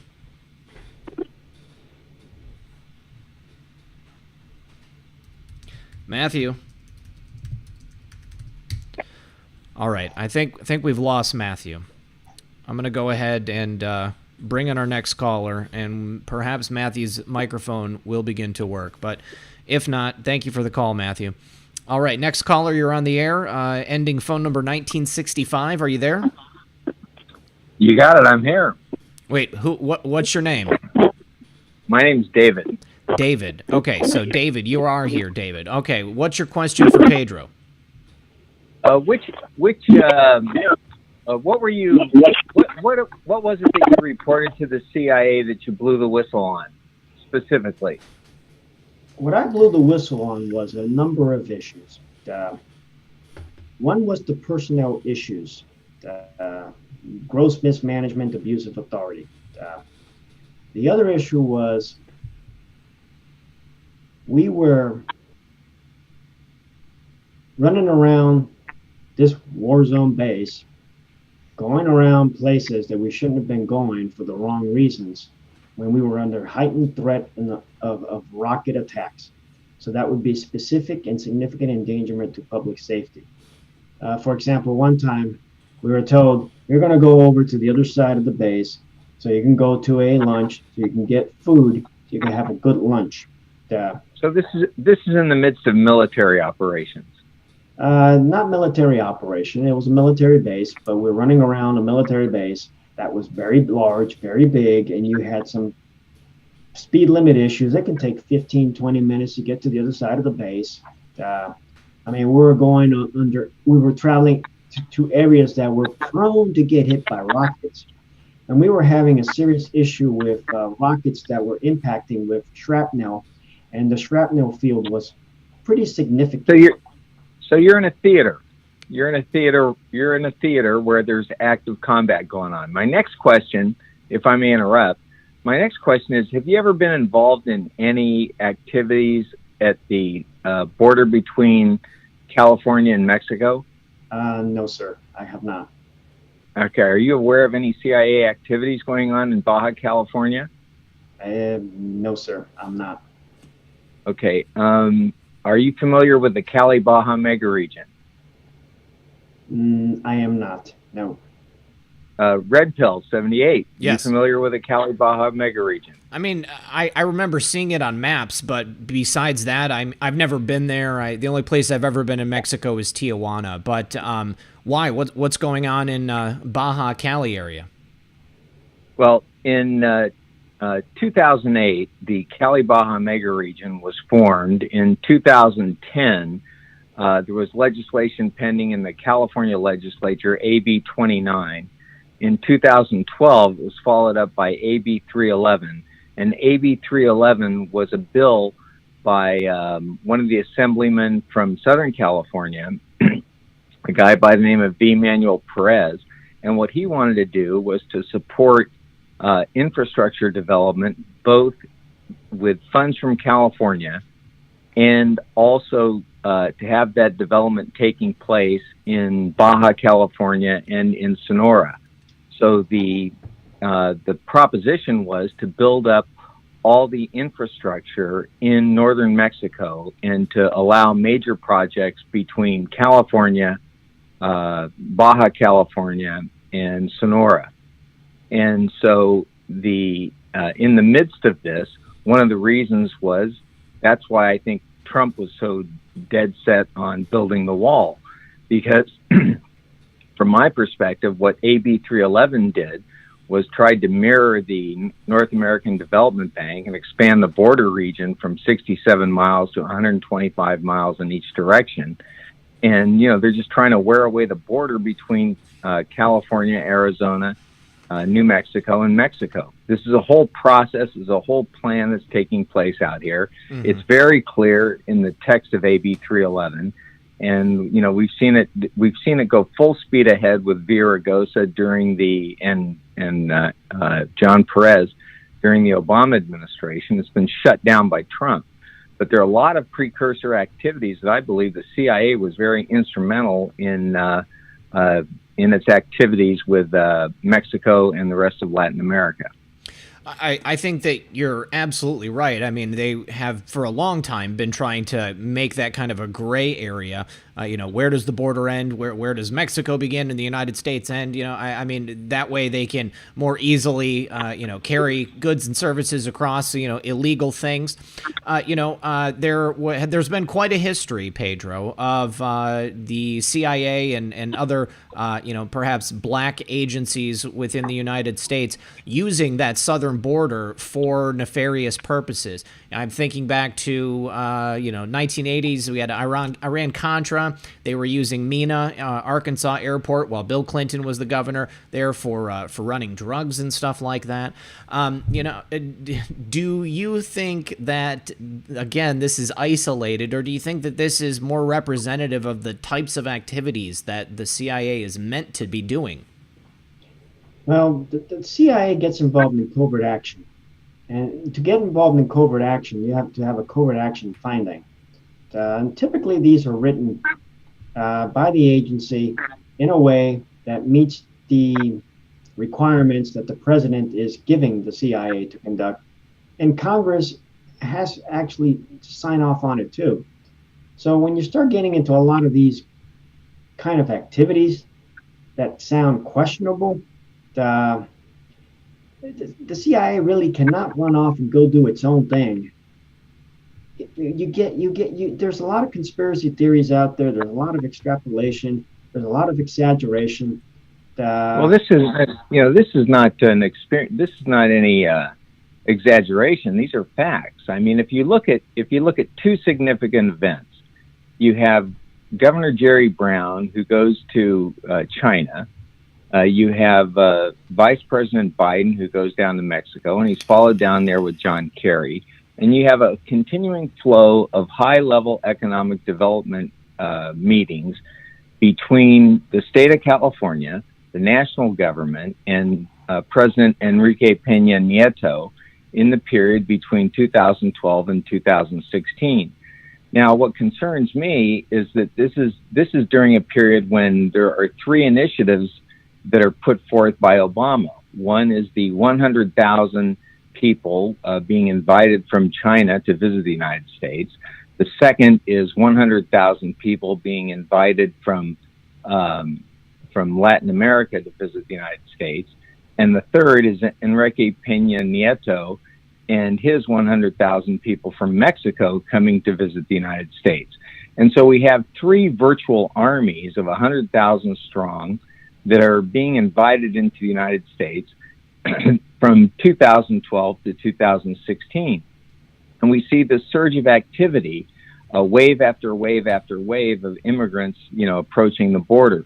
Even now, recently, there's a Chinese flotilla of boats, 260 boats that are just north of the Galapagos Islands, positioned off the coast of Ecuador. You have all the Chinese businesses that are running in Central America. And so, when you talk about what the CIA is actively doing, the CIA's got plenty of personnel in South America. It's got plenty of personnel in Central America. But I'm just wondering what the hell is going on down there. Oh. We've got 260 Chinese boats, supposedly fishing vessels, and we all know what fishing vessels do when they're off the coast of other countries. There's certainly spy boats taking or military boats that are engaged in surveillance and reconnaissance that are mixed in with them. This is very concerning to me because this is going on today. I think there's a plan to invade the United States. Intelligence activities are governed by Executive Order 12333, which are turned into Attorney General guidelines. There are very specific Attorney General guidelines as far as what can and can't be done by CIA, by NSA, by FBI, by DIA, and so forth. When you start getting into covert action activity, it's a lot more complicated, and there are a lot more strict guidelines. I've worked covert action, so I can tell you that it's not easy for CIA to run amok and conduct intelligence operations, covert action activities, without any oversight. I can tell you. Well, I beg to differ with that. I think that Scott Bennett has the book The Shell Game, which obviously was funding the Clinton administration and the Obama administration, continuing to fund terrorist activities in the Middle East. Bennett writes a great book, Shell Game, and lays it all out. I've spent time reading the book. I've interviewed Mr. Bennett, former lieutenant with the United States Army, who's done an excellent job in his whistleblower synopsis. And, it seems to me that these activities, he's reporting in his book, he reports with, I think it's Brad Birkenfeld, hundreds of millions of dollars being processed through UBS in Switzerland. Okay. And Birkenfeld brings that to the attention. Of Yes. the IRS. Okay. And then they put Scott Bennett in jail for a couple of years. What? Pedro, I would love to hear you comment on that, Pedro. Well, I'm a little bit familiar with this particular case. He was an IRS whistleblower, reported basically significant wrongdoing about, hidden overseas accounts. And he's got a book out there. I forgot the name of the book. Lucifer's Shell Game. Banker. It's called Shell Game. Shell Game. Actually, Lucifer's Banker. Birkenfeld's, right. Birkenfeld, Lucifer's Banker. And this is a book to read. But this is all basically IRS financial related, and it's not CIA covert actions. It's not narcotics, counterterrorism. It's not intelligence activities. So it's a whole different subset. But nonetheless, it gets into a lot of nitty gritty as far as some serious issues as far as things being done wrong. Even though he was a whistleblower, he reported the wrongdoings, he provided information. I believe. Yeah, and they incarcerate him. Yeah, he got a few years in jail, and he finally got some money out of it. And I think wisely he decided to take part of the. Let me give you a very interesting fact. Let me give you a very interesting fact. When Birkenfeld was put in jail, he was imprisoned with Scott Bennett, and Scott Bennett was in charge of doing the terrorist investigation and terrorist financing, and he reports it during the Obama administration. Now, is it coincidence or happenstance that these guys end up in prison the same time? You know, Scott Bennett prepared a series of reports and sent them to the Senate subcommittees, you know, while he's in jail. And he reports, you know, 2 or 3 different times, full-on reports to the Senate, full-on reports to the Pentagon, full-on reports to the White House. He's the one who told Sidney Powell that Mike Flynn's lawyers, Covington and Burling, were actually involved with a conflict of interest, and Sidney Powell then goes in and starts representing Michael Flynn. And we're talking about the heart of activities taking place inside the Obama administration. You know, you've got claims about some activity. You're clearly in a war zone, or you're clearly close to a war zone. You're close to a theater. You know, so what kind of activities were you involved in that were significant? Pedro, I have to say, I mean, what the caller is saying, I mean, there were quite a few people in this position during the Obama administration that were jailed. I know John Carrico was another one. People trying to blow the whistle, do the right thing, and then, you know, bringing Sidney Powell and General Flynn into it. General Flynn specifically, and this goes back to the black operations, Sidney Powell said that General Flynn knew what all of those black operations were, and he was going to come in and clean up the intelligence community, which I think, you know, in my opinion, that's the heart of what needs to happen here. So, I mean, what do you say to that? I mean, I understand that things are supposed to happen in a certain way, but just because they're supposed to doesn't mean that they do. The CIA does a pretty good job of compartmentalizing, and I don't mean to generalize. It's the intelligence community as a whole. They compartmentalize all of these various things, and there is something that one group of people could be doing that the other groups don't know anything about. It's roughly $60 billion a year. $60 billion a year that gets divvied up between the different agencies. Then you start getting classified as far as who gets what and how much who gets what. But when you got $60 billion moving around, money gets moved around. You know, if money's not being spent in one agency, it's like it gets put in a pot of money that gets sent to another agency. But look, if there's one thing I've learned about government and money, the bigger the amount of money, the less argument there is about it. I have to agree with you there. Yeah, I mean, money begets more money. There are so many different ways for various intelligence groups to use whatever money's coming in and then double it. I mean, I hate to go back to this, but, you know, it's not a conspiracy theory. I mean, the CIA was documented as helping to bring cocaine into the United States and distribute it through various inner cities. I mean, you go back and look at the crack epidemic of the 1980s, and you can trace it directly back to that. I mean, working with narco-terrorists, working to bring this stuff in through Mina Airport, it's documented. So it happens. And, you know, I'm not insinuating that you had anything to do with anything like that. But I just want to get comments on the fact that this truly is happening, and it's not a conspiracy. Thanks. Yeah. You know, what were the activities? What were the activities that you were blowing the whistle on? I mean, if you've blown the whistle on it, you can certainly talk about the activity.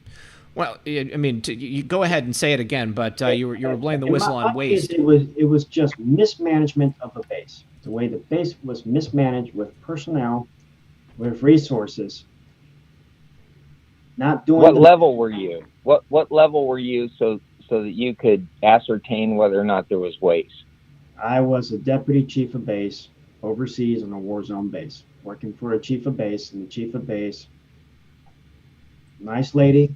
I spoke highly of the lady, but she was very challenged dealing with the environment, dirt, the isolation, separation from family, the constant barrage of rocket attacks. If you've never been rocketed before, you know, some people can't handle it, others can handle it better. I mean, well, I've been practicing law in LA for about 30 years, so I can handle rocket attacks. Well, not. Unfortunately, what happens with CIA is they have. What happens with Afghanistan in general is we're going on now, 19 years? Yeah. So we've been fighting a 19-year war? No, we've been fighting a 1-year war 19 times. Because typically what happens is people go out for a year. So you got a problem. You have to find people to send out every year. At the very beginning, you get your best. I'm going to conclude, Pedro. I'm going to conclude two things. One is I'd sure like to get a handle on the nature of the mismanagement, but most importantly, Red Pill, I want to thank you. I listen to you probably 3-4 nights a week. I get a kick out of your programs. I wonder where you get the heads up on some of the material that you get, because you get things really fast. So I've got to congratulate you and keep up the good work, because I think it's very informative, and the media needs reliable alternative sources. Pedro, good luck to you on your lawsuit. I hope you kick ass. I hope the government sends some of its CIA money on you. Gentlemen, thank you. Put it to good use. Hey, thank you so much for your kind words, and thank you for calling in. All right, he's gone. All right, let's see if caller, are you still there? Matthew? Yeah, Matthew? Yes, okay. Your microphone cut out, and so I went to the next caller, but do you remember where you were at with what you wanted to ask Pedro? Yeah, it was just along the lines of Epstein, but I guess that subject's not going anywhere. I want to shift to one more thing real quick, Red Pill. Go ahead. Yeah, ever since you had Paul Preston on from New California, yeah, I've been heavily involved with him in the New California movement up here in Northern California. That's and awesome. I'm telling you, it's a lifesaver for us Californians, that New California. That's awesome. I'm so happy to hear that. I actually, if you speak to Paul on a regular basis, and I know Marilyn, you're probably in the audience, but I need to reach out to Paul and have him back on the show to give us an update with what's happening. Anything that you can report to us as far as the movement is concerned? Yeah, what they've been talking about is the flood in China. They've been talking about that. And he's been talking about the $85 billion that California needs in October to pay its bills, and they don't got it. And the coronavirus is really, really putting a hurting on them, not bringing any tax dollars and stuff in. But yeah, you really got to get Paul back in soon, because we're going to have the Constitutional Conference in Fresno in September. And he's got some great speakers like Charlie Kirk and some other people lined up to come talk. So that'd be good to spread the word on your show. But yeah. On that regards, I listen to him every morning 6 to 9 on the Red State Talk Radio. Yes. Since I found out about him from your show, because I listen to your show every night, every day. Thank you. Every day I listen to it, and so I follow you and Methods on Twitter and stuff. But the other day on his show on Friday, he talked about something that I cannot find information on. And I think it's very, very important, this subject. He said that a Chinese submarine had killed their captain, 200 members on board. The Chinese's highest class, most sophisticated submarine that they've got technology from us. And they killed their captain, and they defected to the USA. He said something about they took the submarine into San Diego, and now that he's saying that we have the submarine and we are taking it to the East Coast for an examination. So I since Friday morning when he dropped this story, I've been looking, and I haven't been able to sleep. I've been looking on the internet trying to find information on it, and nobody else is saying anything about it. I'm going to look into it. This is the first I've heard, but I'm actually going to reach out to Paul after the show and see if I can get some of the inside info. No, I just know how many anons listen to your show, Red Pill, and it's just somebody's going to find something. So by dropping this clue out there, man, I really appreciate it. Thank you, Matthew. Appreciate you, brother. I appreciate you, Red Pill. I'll talk to you later. All right, man. Take it easy. Good stuff. Good stuff. All right. Awesome. So, that is quite the little tidbit of information. If a Chinese submarine, the highest class submarine, has defected to the United States, that is quite the coup. Definitely going to check into it. Now, you had mentioned before that when Hillary's server had been found, that there was some program on there that was similar to what the CIA would use. I know that right around the time that Hillary's server had been compromised, We lost virtually all of our CIA assets and agents in China, and it's been speculated that it was a direct result of the classified information that was gleaned from Hillary's private bathroom server. Well, classified information was certainly found in Hillary Clinton's homebrew server. Now, that's what I had mentioned. As far as the Chinese assets, Iranian assets, you have to look at the John Reedy case. John Reedy was a contractor that worked for CIA on some program that was technical in nature based on some declassified materials that have come out publicly on his case. He apparently wrote an appeal to have his whistleblower complaint looked at with the ICIG, and his ICIG intake complaint that was classified top secret was declassified and was publicly released, heavily redacted. But you can glean from that, and it talks about, you know, some programs in nature that run the risk of endangering the lives of assets.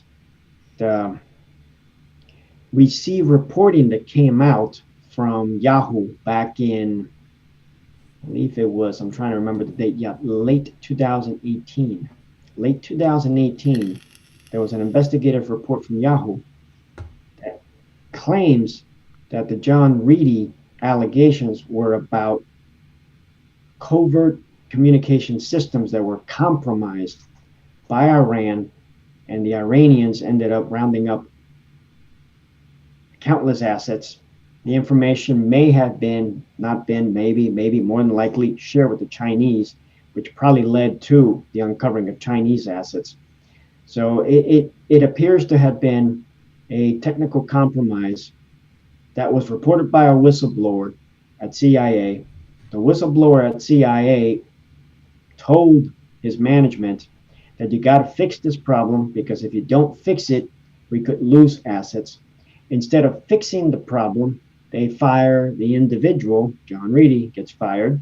And not only does he get fired, but then the IG has no interest in investigating his allegations. As a matter of fact, what originally happened there was he went to the CIAIG. The ICIG showed no interest in investigating. John Reedy goes to Congress. Congress tells the CIAIG, you're going to investigate. The CIAIG tells Congress, no, we're not going to investigate. So John Reedy ends up going to the ICIG. The ICIG tells CIAIG, you're going to investigate his case. So now CIAIG goes out, reportedly does one of these sham investigations that doesn't look at all the information, and says they couldn't have taken a reprisal against him because he didn't have any protections. That's basically a lame excuse. That's basically saying, yeah, they took reprisals against him, but because he didn't have any protections, therefore he doesn't have a whistleblower reprisal complaint. So now what happens is John Reedy files a appeal with the ICIG. The ICIG is supposed to now impanel a review panel of 3 IGs to look at his case. But in reality, what happened was, because the CIAIG had done an incomplete investigation, the ICIG tells the CIA, go back and investigate correctly. Well, apparently, we don't know what happened with that investigation. Eventually, what CIA claims is they investigated.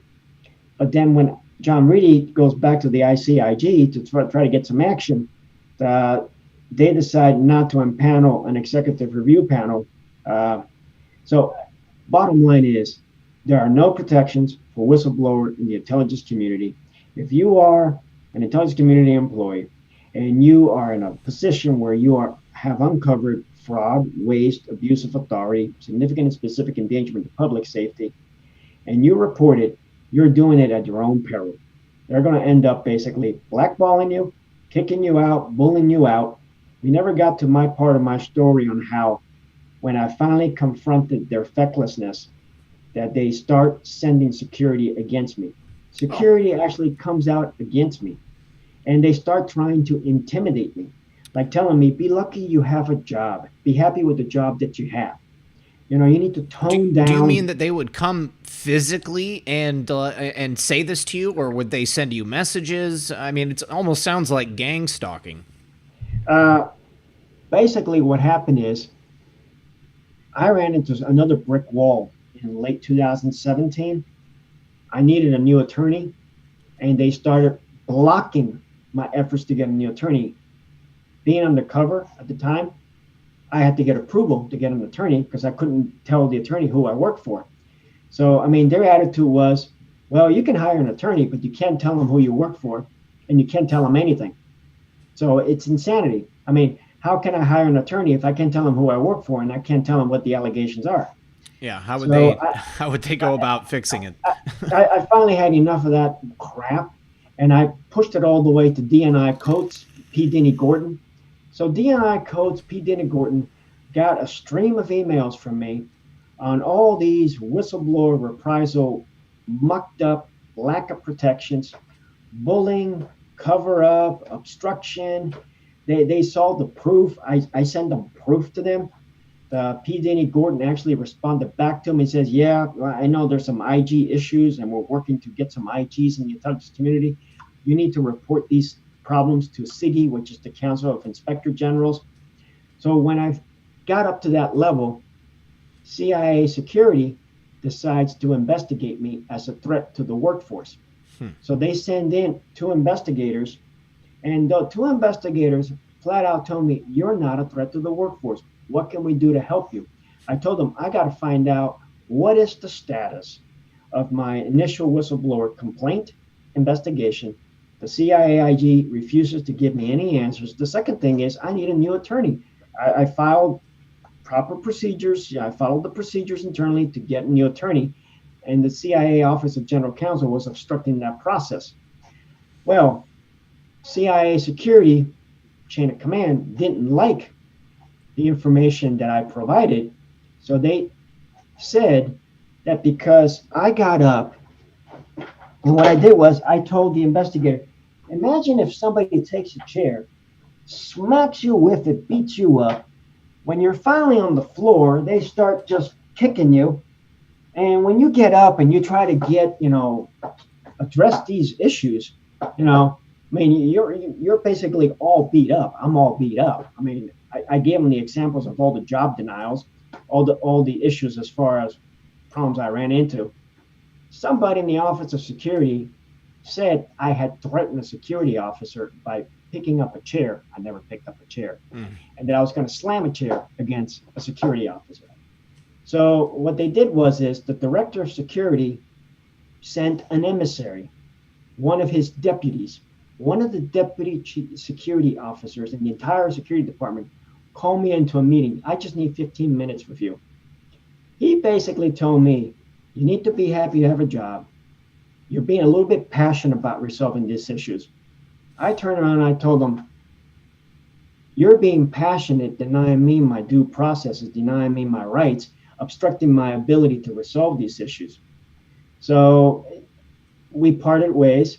At that point in time, I decided to write an email to the director of security through this individual. And I said, well, since the director of security sent you to send a message to me, please send this message to the director of security. And my message was very polite, very professional. And it's like, if you take these issues seriously, why don't we sit down and discuss these issues? You and I, because we've got some serious issues here. I mean, this is complete failures of protecting whistleblowers. And this is a security issue for you. Because if you don't have reprisal protections, then you're encouraging people to leak and go outside the system. Well, the next thing I know is I've got the chief of the personnel security group accusing me of threatening an officer with a chair. And he wants me to sign basically a letter of admonishment where I'm being counseled for communication issues, for complaining about not having a career at CIA. I give him a list of jobs I've been denied. My own career service denied me. There's more jobs I can give you examples. There's another similar instance of 3 applications for the same job, fully qualified, that I get denied and it gets re-advertised. So at that point in time, knowing that they're just trying to bully me, I stand up to it. And I say, nope, I'm not signing this letter of admonishment. I go home that night, and as I'm going to the gym that night, I see a car that did not belong where it was parked. Clearly, it was out of place. Clearly, it did not look like a Verizon service vehicle. I suspect the CIA Office of Security actually put surveillance at me at my house that early evening, late afternoon, and for that matter, the next day. And the next day, when I go into work, I keep writing emails. I wrote to DNI Codes, P. Denny Gordon, Bullatow. So they all got the emails. They all got the information. None of them did anything for me. That afternoon, again, surveillance, potentially. And when I was going from one building to another building, they actually put a bolo on me. Be on the lookout for it. Armed security outside. So they stopped me from going into the compound, took my badge, sent me home, and put me on leave without pay administrative leave. And then they started the process to fire me. Wow. So, I mean, technically, would the surveillance inside the... Okay, surveilling you inside the United States, I mean, doesn't that go against the CIA's charter? I mean, isn't that illegal for them to surveil American citizens inside the boundaries of our country? If you work for an intelligence agency, an intelligence community, as an intelligence employee, and you're deemed a threat to the workforce, you're deemed a counterintelligence issue. If you are a counterintelligence issue, they can use the power of the agency to surveil you. Okay.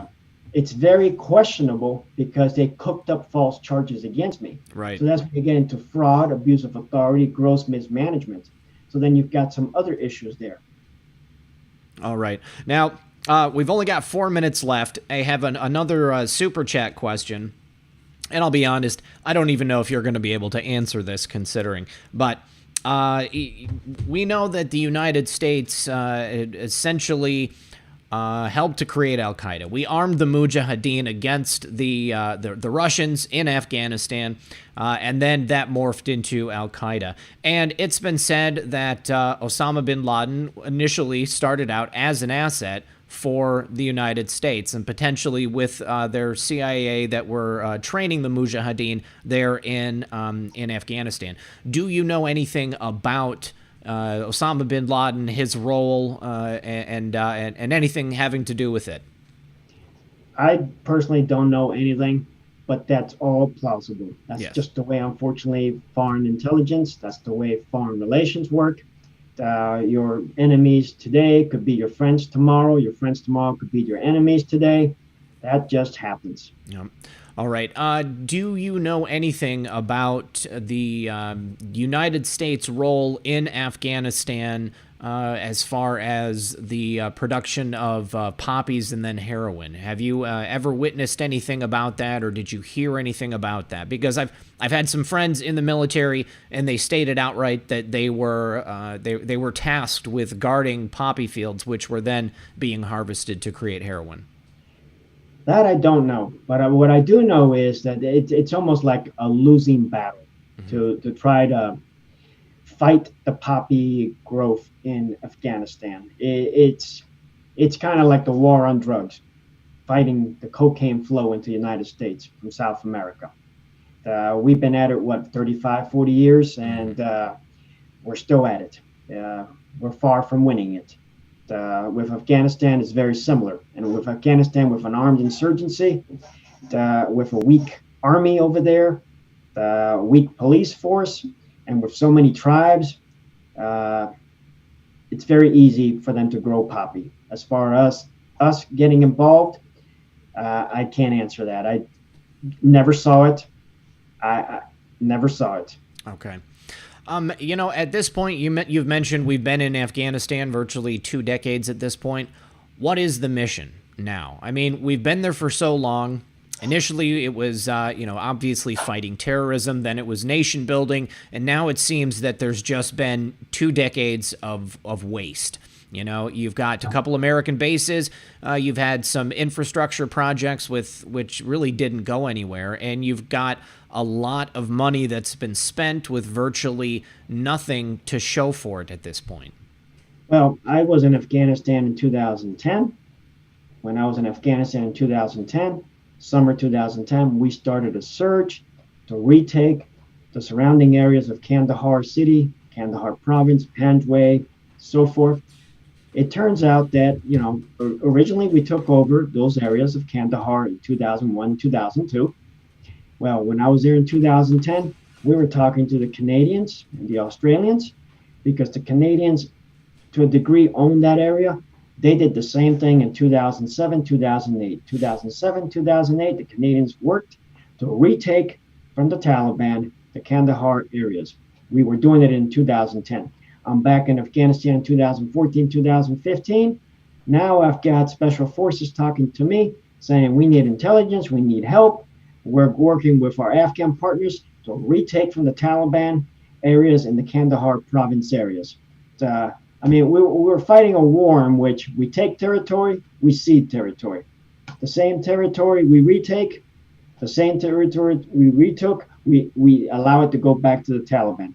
Then we go back, try to take it again away from the Taliban, and it just keeps going back and forth. That is no way of trying to fight a war or win a war. Mm-hmm. The mission, as you said, is nation building. Built up a capable police force, military force, that they're able to defend and police themselves. But with all the corruption that they have, and with a strong insurgency, it makes it very hard. I would have to agree with you. Unfortunately, the corruption that you see in Afghanistan is nothing special. I mean, it's just perhaps a little more blatant than what we have here in the United States. Corruption exists everywhere, and when you realize the factors that it plays into stopping people from moving forward, stopping these missions from being successful, it can feel a little daunting. And I think that people look at situations like Afghanistan or situations like here in the United States, and it makes them feel helpless. But, I want everybody to know, I truly do believe that we are moving towards, as President Trump says, draining the swamp. We are cleaning things up here in our own country, and hopefully we're going to see some major changes after the election here in November, because President Trump has done more than any president in the history of this country to change things and to change things for the better.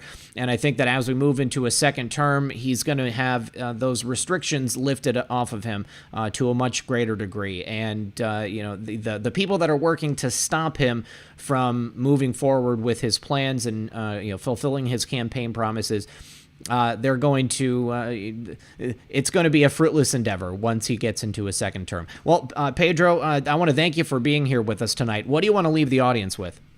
Well, what I want to leave the audience with is that in my case as a whistleblower, I was more of an accidental whistleblower. And that's typically what happens. But typically what happens is you end up seeing things that need to be reported because there's some serious problems. Now, lives were at stake. I reported them. But unfortunately, if you work for the government and you report wrongdoing, be ready to be on the receiving end of just reprisal after reprisal after reprisal with no really effort to find any resolution of any type. My advice to people where if you can find a way out, move to a different department, do it. If you can move to a different government agency, do it. Be very careful who you work for. I've gotten to the point that I tell people that you're better off, instead of working for CIA and the intelligence community, because of your non-disclosure agreements, because of the niche work that you do, you're better off working in some kind of law enforcement type job like NCIS, AFOSI.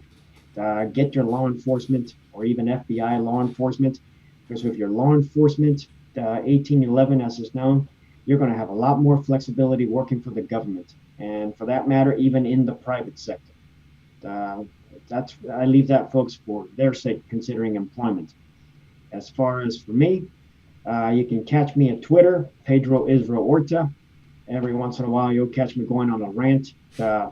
I'm in agreement with you. I mean, we really need President Trump to win this election because he is fighting the swamp. The swamp is basically the establishment. The establishment is a connection of Congress, think tanks, lobbying firms, law firms. It's just a mix. It's just a mix of an establishment that seeks to hold power. And Trump has basically posed a threat to that power. I don't need to see the tax returns of President Trump. He made his billions before he became president. I need to see the tax returns of Nancy Pelosi, Chuck Schumer, and other congressmen who made their millions while they were basically being representatives and senators in Congress. I am 100% in agreement with you. All right, Pedro, thank you once again for coming. I do appreciate it. Thank you to everybody here in the audience. Tomorrow, we're going to be back on Comfy Sunday with Ryan Hartwig, the Facebook whistleblower, one of 2 Facebook whistleblowers that have come out in the last month or so through Project Veritas. So don't miss that. We'll be here at 7 p.m. tomorrow for Comfy Sunday. Good luck, everyone, and God bless.